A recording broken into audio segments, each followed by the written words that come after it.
બનાસકાંઠા જિલ્લા ભારતીય જનતા પાર્ટી દ્વારા આગામી જિલ્લા અને તાલુકા પંચાયતની ચૂંટણીઓને અનુલક્ષીને સંગઠનને વધુ મજબૂત બનાવવાના ભાગરૂપે કાંકરેજ તાલુકાની શિહોરી જિલ્લા પંચાયત સીટના કાર્યકરો અને હોદ્દેદારો સાથે એક મહત્વપૂર્ણ સંગઠનાત્મક સંવાદ બેઠકનું આયોજન કરવામાં આવ્યું હતું।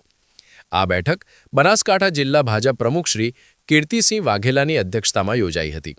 બેઠકમાં પ્રમુખશ્રીએ ઉપસ્થિત બૂથ પ્રમુખો, શક્તિ કેન્દ્રના હોદ્દેદારો અને આગેવાનોને આગામી ચૂંટણીઓમાં સંગઠનની ભૂમિકા અને વ્યૂહરચના વિશે વિસ્તૃત માર્ગદર્શન આપ્યું હતું। તેમણે પાયાના કાર્યકરોને સક્રિય થઈને કેન્દ્ર અને રાજ્ય સરકારની લોકકલ્યાણકારી યોજનાઓ જન સુધી પહોંચાડવા અને સંગઠનને ગ્રાઉન્ડ લેવલ પર વધુ મજબૂત બનાવવા માટે આહવાન કર્યું હતું।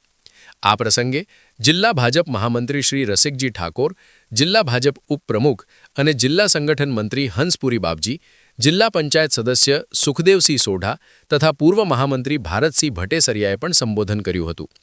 આ બેઠકમાં કાંકરેજ તાલુકાના પ્રભારી કૃણાલભાઈ ભટ્ટ, તાલુકા ભાજપ પ્રમુખ નટવરભાઈ પટેલ, મહામંત્રી રમેશભાઈ જોશી અને અમરસિંહ સોલંકી, પૂર્વ મહામંત્રી ઈસુભા વાઘેલા તેમજ કિસાન મોરચાના તાલુકા મહામંત્રી મહેશભાઈ જોશી સહિત મોટી સંખ્યામાં સરપંચશ્રીઓ, વિવિધ સ્તરના હોદ્દેદારો, કાર્યકરો અને યુવાનો ઉપસ્થિત રહ્યા હતા।